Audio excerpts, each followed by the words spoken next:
तालुक्यामध्ये घरांची पडझड होत असल्याच्या पार्श्वभूमीवर गुरुवारी काँग्रेस नेत्यांनी खानापूर तहसीलदारांची भेट घेतली। यावेळी त्यांच्याकडे विविध मागण्या करण्यात आल्या।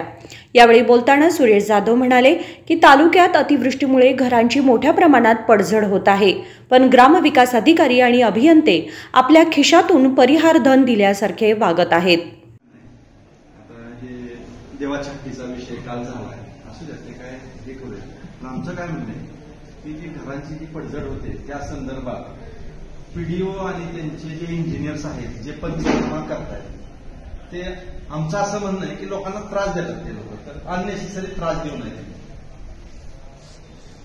आपण काय सरकार पैसे देतंय, गोरगरिबांना ते पैसे मिळू द्या, आम्ही काय म्हणत नाही की इलिगल घर पडलं नाही आज तरी सुद्धा तुम्ही पंचनामा करा, असं काय आमचं म्हणणं नाही। त्या संदर्भात सगळ्यांची चर्चा झाली।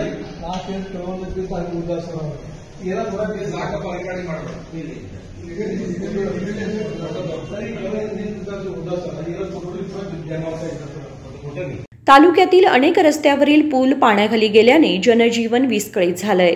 त्यासाठी संभाव्य धोका टाळण्यासाठी तालुका प्रशासनाने काळजी घ्यावी, तसेच जुनी झाडे केव्हा कोसळतील याची शाश्वती नाही। सदर झाडे तात्काळ तोडली जावीत अशी मागणी यावेळी करण्यात आली। लागलीच संबंधितांची बैठक करून सूचना करू असे आश्वासन तहसीलदारांनी दिलं आहे। चेतन लक्के बैलकर, KMM मराठी, खानापूर।